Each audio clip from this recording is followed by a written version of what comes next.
నమస్తే welcome to special drive నేను Padma Telangana phone tapping అంశం తారాస్థాయికి చేరిందా ఇప్పటివరకు అధికారులను విచారించిన సిట్ ఉన్నపలంగా రాజకీయ నేతలపై దృష్టి పెట్టిందా మాజీ మంత్రి హరీష్ రావుకు నోటీసులు ఇవ్వడంతో బీఆర్ఎస్ ఉక్కిరిబిక్కిరవుతోందా ఈ అంశాన్ని డైవర్ట్ చేసే పనిలో కారు పార్టీ పడిందా మున్సిపల్ ఎన్నికలకు ముందు సిట్ నోటీసులు ఇవ్వడంలో CM Revanth Reddy master plan ఏంటి నోటీసులపై కేటీఆర్ ఏమన్నారు కారు పార్టీలో జరుగుతున్న చర్చ ఏంటి ఇవే ప్రశ్నలపై రాష్ట్ర వ్యాప్తంగా రాజకీయ నేతలతో పాటు ప్రజల్లో సైతం సర్వత్రా ఉత్కంఠ నెలకొంది తెలంగాణ ఫోన్ ట్యాపింగ్ కేసులో సిట్ విచారణ వేగం పెంచింది ఇప్పటివరకు అధికారులను పిలిచి విచారించిన సిట్ ఉన్నపలంగా రాజకీయ నేతలపై టర్న్ అయింది ఇప్పటికే బీఆర్ఎస్ పార్టీ ఎమ్మెల్సీని పిలిచి విచారించింది సిట్ తాజాగా మాజీ మంత్రి హరీష్ రావు వంతైంది 2 ఏళ్లుగా దర్యాప్తు జరుగుతున్న ఈ కేసులో బీఆర్ఎస్ పార్టీ అగ్రనేతలకు నోటీసులు ఇవ్వడం ఇదే తొలిసారి కావడంతో సంచలనంగా మారింది ఇక ఇటీవల దర్యాప్తులో శ్రవణ్ రావు ప్రభాకర్ రావులతో పాటు ప్రణీత్ రావుల మధ్య ఫోన్ సంభాషణ జరిగినట్టు గుర్తించారు అధికారులు అలాగే మాజీ సీఎం కేసీఆర్ అప్పట్లో ఓఎస్టీగా పనిచేసిన రాజశేఖర్ రెడ్డిని సైతం సిట్ అధికారులు విచారించి ఆయన ఇచ్చిన స్టేట్మెంట్ ను ఫోన్ ట్యాపింగ్ కేసులో ఎన్క్లోజ్ చేశారు ఈ నేపథ్యంలోనే హరీష్ రావు ప్రభాకర్ మధ్య జరిగిన మాటల్లో సర్వేల గురించి మాట్లాడినట్టు అధికారులు అనుమానిస్తున్నారు దీంతో హరీష్ రావుకు సిఆర్పిసి 160 కింద సిట్ నోటీసులు ఇచ్చి స్టేట్మెంట్ రికార్డ్ చేయాలని నిర్ణయించుకున్నారు దీని ఆధారంగా మొత్తం ఎపిసోడ్ గురించి వివరాలు రాబట్టే ప్రయత్నం చేస్తోంది సిట్ ఇదే అంశానికి సంబంధించిన పూర్తి సమాచారాన్ని మా ప్రతినిధి రామకృష్ణ లైవ్ ద్వారా అందిస్తారు రామకృష్ణ చెప్పండి పద్మ ఏదైతే ఫోన్ ట్యాపింగ్ సంబంధించి తెలంగాణ రాష్ట్రంలో ప్రకంపనలు సృష్టిస్తుందని చెప్పుకోవచ్చు ఏదైతే కాంగ్రెస్ పార్టీ ప్రతిపక్షంలో ఉన్నప్పటి నుంచి కూడా ఫోన్ ట్యాపింగ్కి పాల్పడుతున్నారని చెప్పి అప్పుడు పిసిసి అధ్యక్షుడిగా ఉన్నటువంటి రేవంత్ రెడ్డి పదే ఆరోపిస్తూ వచ్చారు సో దానిలో భాగంగానే నిన్న రాజకీయ నాయకులు బీఆర్ఎస్ పార్టీ మెయిన్ ప్రధాన నాయకుడిగా ఉన్నటువంటి హరీష్ రావుకి నిన్న నోటీసులు కరెక్ట్గా రాత్రి 9 గంటలకు నోటీసులు ఇచ్చి ఈరోజు ఉదయం 11 గంటలకు జూబ్లీ హిల్స్ సిట్ ఆఫీస్కి రావాలని చెప్పి నోటీసులు జారీ చేశారు ఈరోజు హరీష్ రావు కుమారుడు అమెరికా కూడా వెళ్లాల్సి ఉంది ఇది రాజకీయ కుట్రలో భాగంగానే దానికి సంబంధించి కూడా నోటీసులు జారీ చేశారు ఈ నోటీసులు అన్నీ కూడా నాకు కొత్త కాదు ఏదైతే తెలంగాణ ఉద్యమంలో కీలకంగా ఉన్నప్పుడు ఉవ్వెత్తున ఎగిసిపడుతున్న సమయంలో కూడా ఎన్నో కేసులు ఎదుర్కొన్నాము ఇలాంటి కేసులు నాకేం కొత్త కాదు అని హరీష్ రావు చెప్పడం జరుగుతుంది మెయిన్గా అసలు ఈ ఫోన్ ట్యాపింగ్ కేసు ఏ విధంగా ఎక్కడి నుంచి స్టార్ట్ అయిందని ఒకసారి మనం చూసుకున్నట్లయితే మార్చి 10వ తారీఖు 2024 దీనికి సంబంధించి కూడా స్పెషల్ ఇంటెలిజెన్స్ బ్యూరో ఎస్పీ ఫిర్యాదు కేసు నమోదు చేయడం జరిగింది అప్పటి నుంచి మార్చి నుంచి ఈ కేసు కొంత కొలిక్కి వచ్చిందని కూడా చెప్పుకోవచ్చు అప్పటి నుంచే ఈ కేసు అనేది మొదలైంది మొత్తం మార్చి 13వ తారీఖు ప్రణీత్ రావు అరెస్ట్ అవ్వడం జరిగింది మార్చి 23 పోలీసులు అదుపులో భుజంగరావు కావచ్చు లేదా తిరుపతన్న వీళ్ళంతా కూడా పోలీసులు అదుపులో ఉన్నారు డిఎస్పీ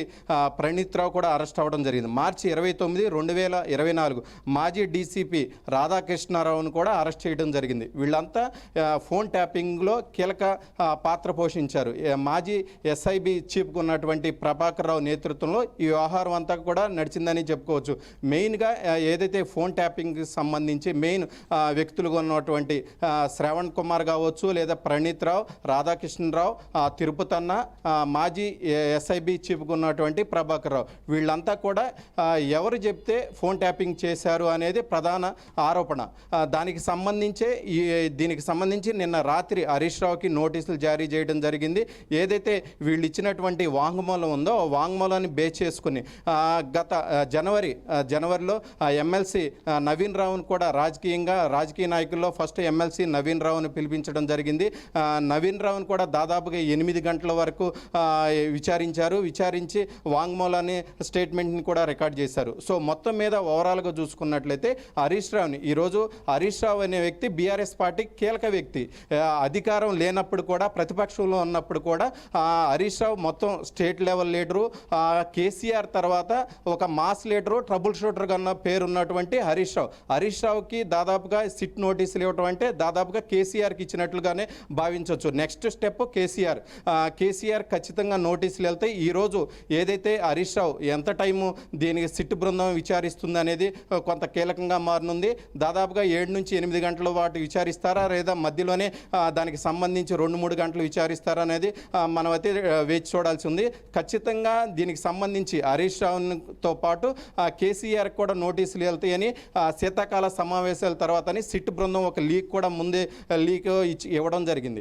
ఏదైతే ఫస్ట్ పాత సిట్ ఉందో ఆ పాత సిట్టు దర్యాప్తు వేగవంతం అవ్వట్లేదని సిపి సజ్జనార్ నేతృత్వంలో కొత్త సిట్ని ఏర్పాటు చేయడం జరిగింది.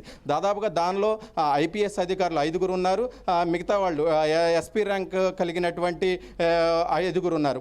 మొత్తం కూడా 8 మందితో కూడినటువంటి సిట్ అధికారులు ఇది ఒక కొలిక్కైతే తీసుకొస్తున్నారు. ఏదైతే దీనికి సంబంధించి ఏదైతే మార్చి వరకు ఈ నెల మార్చి వరకు మాజీ ఎస్ఐబి చీఫ్కు ఉన్నటువంటి ప్రభాకర్ రావు బెయిల్ పైన ఉన్నారు.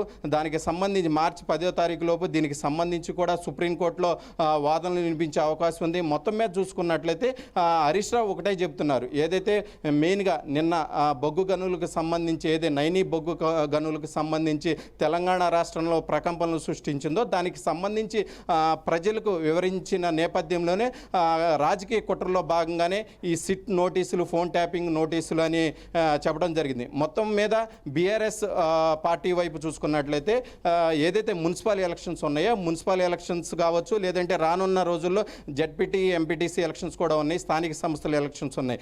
ఇది బూచిగా చూపించి కాంగ్రెస్ పార్టీ గెలవాలని చూస్తుంది.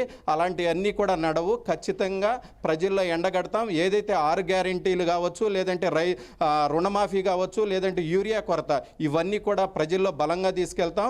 ఇలాంటి ఏదైతే సిట్ నోటీసులకి అదిరేది లేదు, బెదిరేది లేదు అనే రీతిలో హరీష్ రావు చెప్పడం జరుగుతుంది. ఇంకొక కోణం కాంగ్రెస్ పార్టీకి సంబంధించి కోణంలో చూసుకున్నట్లయితే కాంగ్రెస్ పార్టీ అప్పుడు పిసిసిగా ఉన్నటువంటి రేవంత్ రెడ్డి బెడ్రూమ్లో కూడా వెళ్ళి ఫోన్ ట్యాపింగ్ ద్వారానే వాళ్ళని అరెస్ట్ చేయడం కూడా జరిగింది. రాత్రికి రాత్రి పోలీస్ స్టేషన్కి కూడా తరలించారు. దాదాపుగా 4013 నంబర్ల వరకు ఫోన్ ట్యాపింగ్ చేశారు. ఈ ఫోన్ ట్యాపింగ్ సమయంలో కూడా సీఎం కేసీఆర్ ప్రెస్ మీట్లు పెట్టిన సమయంలో ఫోన్ ట్యాపింగ్ అనేది అసలు పెద్ద విషయమే కాదు అనే రీతిలో చెప్పారు. ఖచ్చితంగా ఫోన్ ట్యాపింగ్ అనేది ఏదైతే ఫోన్ ట్యాపింగ్ యాక్ట్ ఏదైతే ఉందో అది ఖచ్చితంగా ఫోన్ ట్యాపింగ్ ఇద్దరి మధ్య జరిగినటువంటి సంభాషణ వినకూడదు, అది చట్టరీత్యా చాలా నేరంగా ఇప్పుడు చెప్తున్నారు. ఖచ్చితంగా ఫోన్ ట్యాపింగ్ అనేది పెద్ద నేరము. దీనికి సంబంధించి కూడా శ్రావణ్ రావు, హరీష్ రావు, ప్రభాకర్ రావు, భుజంగ్ రావు వీళ్ళ మధ్య మొత్తం కూడా వీళ్ళ మధ్య 4 మధ్యలోనే ఫోన్ ట్యాపింగ్ జరిగింది. బై ఎలక్షన్లో కూడా ఏదైతే ప్రతిపక్ష పార్టీలు ఉన్నాయో ప్రతిపక్ష పార్టీలు డబ్బు జారవేసే సమయంలో కూడా ఫోన్ ట్యాపింగ్ చేసి వాళ్ళ డబ్బును పట్టుకునేందుకు ఫోన్ ట్యాపింగ్నే వాడారని ప్రధానమైనటువంటి అప్పుడు పిసిసి అధ్యక్షుడు ఉన్నటువంటి రేవంత్ రెడ్డి కూడా పలుమార్లు కూడా మీడియా ముందుకు చెప్పడం జరిగింది. ఫోన్ ట్యాపింగ్ జరుగుతుంది. ఫోన్ ట్యాపింగ్ పాల్పడిన ఏదైతే జర్నలిస్టులు మెయిన్ ప్రధానమైనటువంటి జర్నలిస్టులు కావచ్చు, మీడియా సంస్థల యాజమాన్యాలు ఫోన్ ట్యాపింగ్ కావచ్చు, లేదంటే దీనికి సంబంధించి న్యాయవాదులకు సంబంధించి కూడా ఫోన్ ట్యాపింగ్ చేశారు. దాంతోపాటుగా ఏదైతే ప్రముఖ వ్యాపారవేత్తలు ఉంటారో వాళ్ళ వ్యాపారవేత్తల దగ్గర నుంచి కూడా ఫోన్ ట్యాపింగ్ చేసి వాళ్ళ దగ్గర నుంచి అక్రమంగా డబ్బులు వసూలు చేశారని ప్రధానమైనటువంటి కాంగ్రెస్ పార్టీ ఆరోపిస్తుంది. దానిలో భాగంగానే ఇంకొక విషయం చూసుకున్నట్లయితే ఈ ఫోన్ ట్యాపింగ్ ద్వారానే రాజకీయం చేయొచ్చు, డబ్బు ఫోన్ ట్యాపింగ్ ద్వారా రాజకీయం చేయొచ్చు. మూడోసారి కూడా అధికారంలోకి రావడానికి బీఆర్ఎస్ పార్టీ భావించింది. కానీ ప్రజలు మాత్రం అలాంటి ఏవి పట్టించుకోని పరిస్థితి అయితే ఉంది అని చెప్పి కాంగ్రెస్ పార్టీ చెబుతుంది. సో ఇది మొత్తం ఓవరాల్గా చూసుకుంటే ఫోన్ ట్యాపింగ్ వ్యవహారం ఎంతవరకు వెళ్తుంది, బీఆర్ఎస్ పార్టీకి చెందిన అగ్రనేత కేసీఆర్కి నోటీసులతోనే సరిపడుతుందా, లేదంటే దీనికి ముందుకు వెళ్ళి అరెస్టుల పరంపర ఏమైనా కొనసాగుతుందా అనేది మాత్రం వేచి చూడాల్సి ఉంది పద్మ. అయితే రామకృష్ణ, ఈ డైవర్షన్ పాలిటిక్స్ అంటూ కూడా బీఆర్ఎస్ నేత హరీష్ రావు అంటున్నారు. నిజంగా ఈ డైవర్షన్ పాలిటిక్స్ అయితే కనుక వచ్చే మున్సిపల్ ఎన్నికల్లో దీని ప్రభావం పడే అవకాశం ఉంటుందంటారా? ఇప్పుడు విచారణకి ఎవరినైతే అంటే హరీష్ రావుని విచారణకి పిలిచారు కాబట్టి బీఆర్ఎస్ పై ఏమన్నా మున్సిపల్ ఎన్నికలప్పుడు ఏమైనా ప్రభావం పడే అవకాశం ఉందనుకోవచ్చు అంటారా? ఖచ్చితంగా ఏదైతే నైనీ బొగ్గు కుంభకోణం ఏదైతే ఉందో నైనీ బొగ్గు కుంభకోణంలో హరీష్ రావు ఏదైతే హరీష్ రావు మాట్లాడే మాటలు సబ్జెక్ట్ ఏదైతే ఉందో అది కొంత వర్క్ చేస్తారు. వర్క్ చేసి ఖచ్చితంగా మీడియాకి వివరించే ప్రయత్నం ఖచ్చితంగా చేస్తారు. అది కొంత బలంగా ప్రజల్లోకి కూడా వెళ్తుంది. అది వెళుతుంది అనే నెపంతోనే ఏదైతే కాంగ్రెస్ పార్టీ భావిస్తుందో సో దానిలో భాగంగానే సిట్ నోటీసులు ఇచ్చారనేది బీఆర్ఎస్ పార్టీ వాదన. కాంగ్రెస్ పార్టీ వాదన ఫోన్ ట్యాపింగ్ అనేది జరగకూడదు. ఫోన్ ట్యాపింగ్ అనేది చేశారనటానికి ఎక్కువ ఆధారాలు ఉన్నాయి. దానిలో భాగంగానే సిపి సజ్జనార్ నేతృత్వంలో ఈ సిట్ బృందం వ్యవహరిస్తుంది. దానికి సంబంధించి ఏదైతే ఈ స్టేట్మెంట్లు దాదాపుగా 618 మంది స్టేట్మెంట్ రికార్డ్ చేశారు. ఆ స్టేట్మెంట్ల ఆధారంగానే ఈ నోటీసులన్నీ కూడా జారీ చేస్తున్నాం. ఏదో ఆషామాషిగా, ఎందుకంటే హరీష్ రావు అనే వ్యక్తి బీఆర్ఎస్ పార్టీ సెకండ్ పర్సన్ చెప్పుకోవాలంటే అధికారంలో రాకముందు నుంచి కూడా ఒక ఏదైతే చరిష్మా ఉన్నటువంటి లీడర్, అలాంటి వ్యక్తికి ఆషామాషిగా ఏదో ఎవరో చెప్పారని చెప్పేసి నోటీసులు ఇచ్చే అవకాశం ఎక్కువగా ఉండదు. దాదాపుగా బండిల కొద్దీ డేటా ఉంది, ఏదైతే వేల కొద్ది పేపర్లు మా దగ్గర ఉన్నాయి, సిట్ బృందం దగ్గర ఉన్నాయి. దానికి సంబంధించి ఆధారాలు మొత్తం కూడా స్వీకరించిన తర్వాతే హరీష్ రావు లాంటి వ్యక్తి, మాజీ మంత్రి, దాదాపుగా ఎన్నో సంవత్సరాల నుంచి ఎమ్మెల్యేగా చేశాడు, ఏదైనా ట్రబుల్ షూటర్గా ఉన్నాడు. ఏ అంశాన్నైనా హరీష్ రావు ఎత్తుకుంటే అది జరిగే వరకు కూడా వదులుకోడు. అలాంటి వ్యక్తికి ఒక ఏది దానికి సంబంధించి పూర్తి డేటా లేకుండా సిట్ అయితే నోటీసులు ఇచ్చే అవకాశం ఎక్కువగా లేదు. మెయిన్గా డైవర్షన్ పాలిటిక్స్ అనేసరికి ఇప్పుడు రానున్న రోజుల్లో మున్సిపల్ ఎలక్షన్స్ ఉన్నాయి. మున్సిపల్ ఎలక్షన్స్లో కొంత ఏదైతే ఇవన్నీ చూపిస్తే కాంగ్రెస్ పార్టీకి ఎడ్జ్ ఉంటుంది, కాంగ్రెస్ పార్టీ గెలిచే అవకాశం ఎక్కువగా ఉంటుందని చెప్పేసి బీఆర్ఎస్ పార్టీ భావిస్తుంది. పద్మ, అయితే ఇలా కీలక నేతలను విచారణ పేరుతో ఇలాగ పిలవడం వలన కాంగ్రెస్కి ఏమైనా కలిసి వస్తుంది అనుకోవచ్చు అంటారా ఈసారి నెక్స్ట్ వచ్చే అంటే మున్సిపల్ ఎలక్షన్స్ అప్పుడు? ఖచ్చితంగా ఏదైతే ఇప్పుడు కాంగ్రెస్ పార్టీ ఫోన్ ట్యాపింగ్ గత 2 సంవత్సరాల నుంచి ఫోన్ ట్యాపింగ్ అధికారంలో వచ్చిన దగ్గర నుంచి కూడా ఫోన్ ట్యాపింగ్ వ్యవహారం అనేది చాలా కీలకంగా ఉంది. ఫస్ట్ ఎజెండా కాంగ్రెస్ పార్టీ ముందున్నటువంటి ఎజెండా ఫోన్ ట్యాపింగ్ ఏదైతే చేయించబడ్డారో వాళ్ళు ఎవరైతే దాని వెనక ఉన్నారో వాళ్ళందరినీ అరెస్ట్ చేయడం ప్రధాన ఎజెండా. ఒకవేళ ఫోన్ ట్యాపింగ్ విషయాన్ని ఇక సాగదీసే ధోరణి, సీరియల్ లాగా సాగదీసే ధోరణి కానీ కొనసాగితే మాత్రం కాంగ్రెస్ కొంత గట్టు పరిస్థితే ఉంటుంది. ఎందుకంటే ఏదైతే ఫోన్ ట్యాపింగ్ అని చెప్పారో ఇప్పటి వరకు ఎవరిని కూడా అరెస్ట్ చేయలేదు, అసలు ఫోన్ ట్యాపింగ్ అనేది ఇష్యూనే లేదు అని బలంగా ప్రజల్లోకి బీఆర్ఎస్ పార్టీ తీసుకెళ్తుంది. ఖచ్చితంగా ఏదైతే రానున్న ఎలక్షన్స్లో ఏదైతే బీఆర్ఎస్ పార్టీ ఫోన్ ట్యాపింగ్కి పాల్పడ్డారని నిరూపించలేకపోతే ఖచ్చితంగా బీఆర్ఎస్ పార్టీకి కలిసి వచ్చే అంశంగా భావించవచ్చు. ఒకవేళ వీళ్ళని అరెస్ట్ చేయగలిగితే మాత్రం కాంగ్రెస్ పార్టీకి కలిసి వచ్చే అంశంగా భావచ్చు. ఎందుకంటే ఫోన్ ట్యాపింగ్ బలయ్యారు. సో ఫోన్ ట్యాపింగ్ జరిగింది, ఫోన్ ట్యాపింగ్ అనేది జరగకూడదు.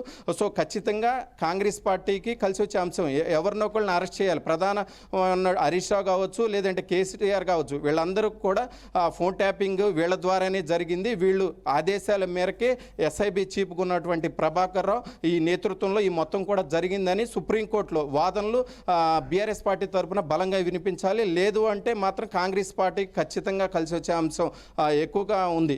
అరెస్ట్ చేస్తే మాత్రం ఖచ్చితంగా కాంగ్రెస్ పార్టీకి కలిసి వచ్చే అంశంగా ఉంది. ఒకవేళ వాళ్ళు మాత్రం నిరూపించలేకపోతే మాత్రం బీఆర్ఎస్ పార్టీ చాలా బలంగా తీసుకెళ్తుంది. ఎందుకంటే 2023 ఎలక్షన్లో ప్రధాన ఎజెండా కాంగ్రెస్ పార్టీకి ఫోన్ ట్యాపింగ్ ఇష్యూ కూడా కలిసి వచ్చిన అంశం. ఏదైతే ఫోన్ ట్యాపింగ్ చేస్తున్నారు, మమ్మల్ని రాజకీయంగా ఎదగనీయకుండా ఇప్పుడు సీఎంగా ఉన్నటువంటి రేవంత్ రెడ్డి ఇంటి చుట్టూ కూడా ఫోన్ ట్యాపింగ్కి సంబంధించిన విదేశాల నుంచి కొనుగోలు చేసినటువంటి పరికరాలు అక్కడ మా ఇంటి చుట్టూ కూడా పెట్టి ఫోన్ ట్యాపింగ్కి పాల్పడుతున్నారని బలంగా ప్రజల్లోకి తీసుకెళ్ళగలిగారు. సో అది కూడా కాంగ్రెస్ పార్టీ గెలవడానికి కలిసి వచ్చిన అంశం. సో అవన్నీ కూడా నిరూపించలేకపోతే రానున్న రోజుల్లో కాంగ్రెస్ పార్టీ గడ్డు పరిస్థితి ఏర్పడే అవకాశం ఎక్కువగా కనిపిస్తుంది. పద్మ, అంటే నెక్స్ట్ బీఆర్ఎస్ పార్టీలో ఎవరికి నోటీసులు వచ్చే అవకాశం ఉన్నట్టుగా ప్రచారం జరుగుతుంది? అసలు నిజంగానే కేసీఆర్కి ఆ విధంగా విచారణ నిమిత్తం పిలిచే అవకాశాలు ఉన్నాయనుకోవచ్చు అంటారా?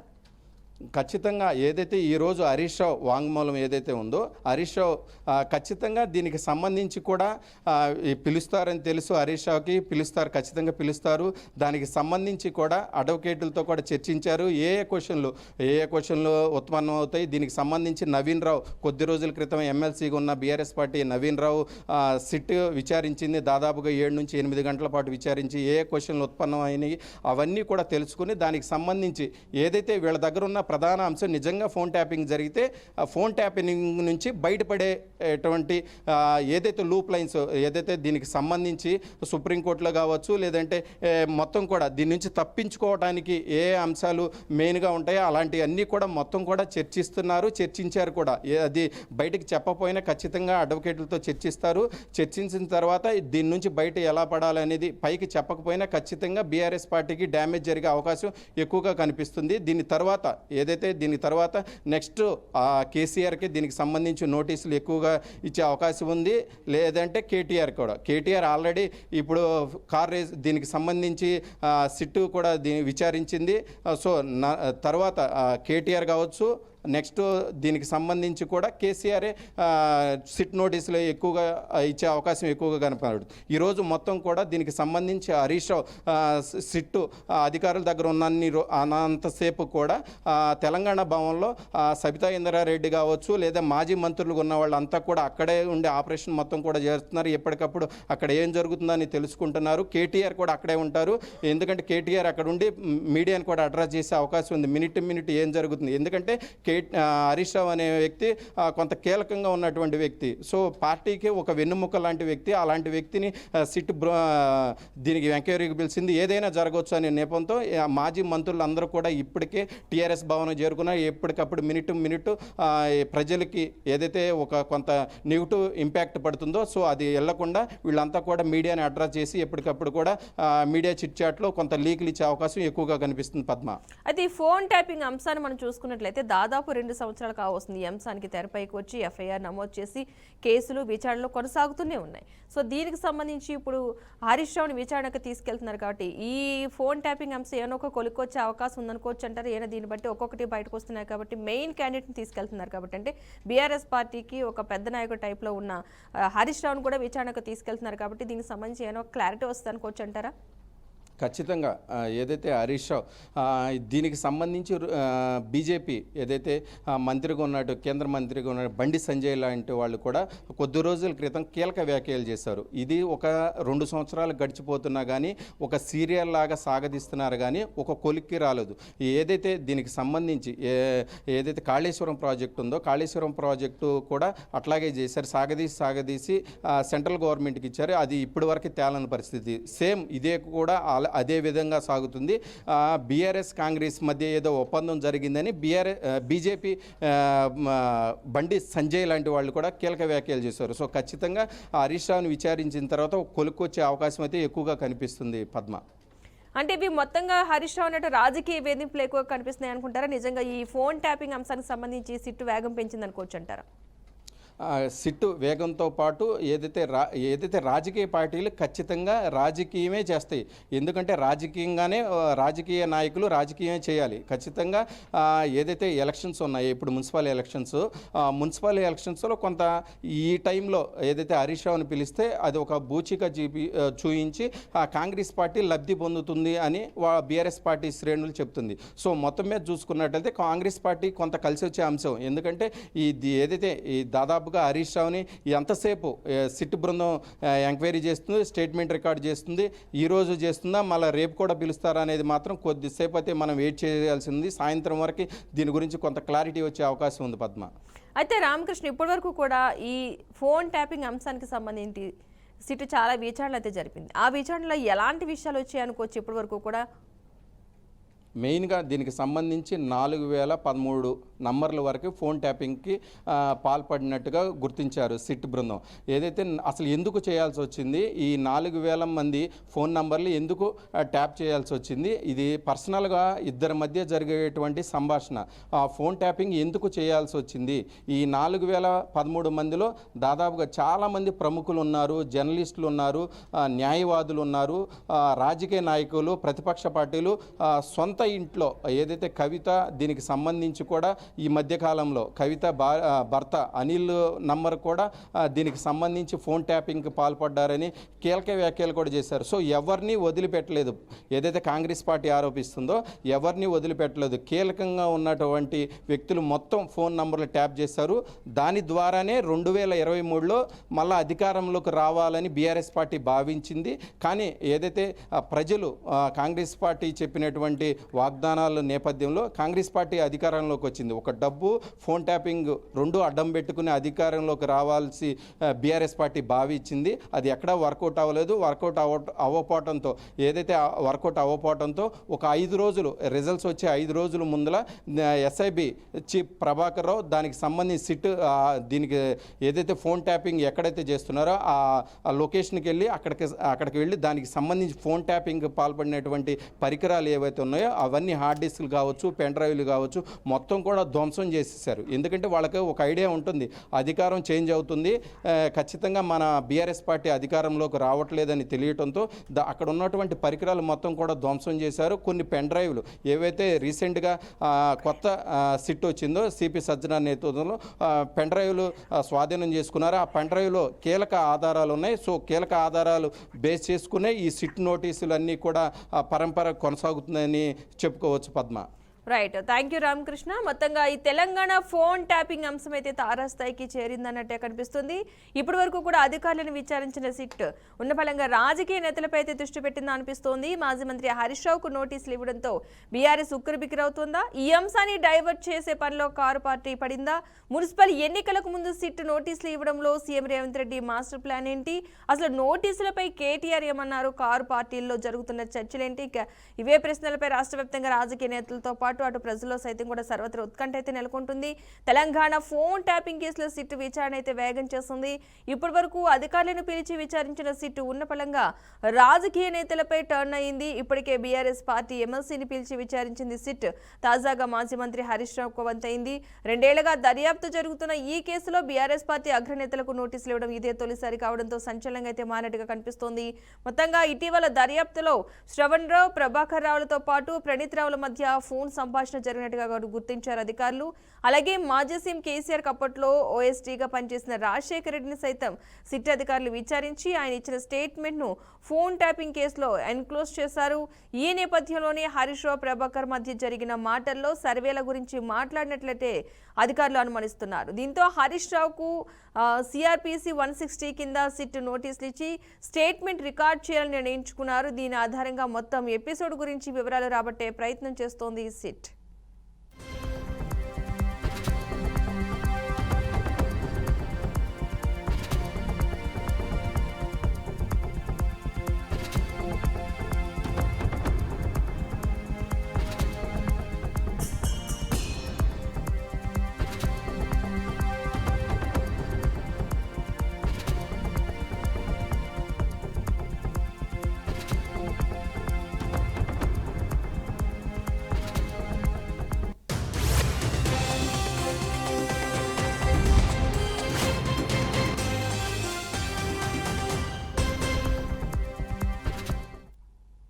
నిలదీస్తూనే ఉంటాం. ఎల్టీపీ పాలసీ ఇండస్ట్రీ కుంభకోణం గురించి నిలదీస్తూనే ఉంటాం. నీ పవర్ స్కామ్ గురించి నిలదీస్తూనే ఉంటాం. నీ యొక్క అవినీతి బాగోతాలు అన్ని కూడా బయట పెడుతూనే ఉంటాం. 6 గ్యారంటీల కోసం తెలంగాణ ప్రజల పక్షాన నిన్ను ప్రశ్నిస్తూనే ఉంటాం, నిలదీస్తూనే ఉంటాం. నేను ఈరోజు బీజేపీ కిషన్ రెడ్డి గారికి కూడా ఒక లేఖ రాస్తా ఉన్నా. కిషన్ రెడ్డి గారు, మీరే కేంద్ర బొగ్గు గనుల శాఖ మంత్రి. సింగరేణిలో 49% కేంద్ర ప్రభుత్వానికి వాటా ఉంది.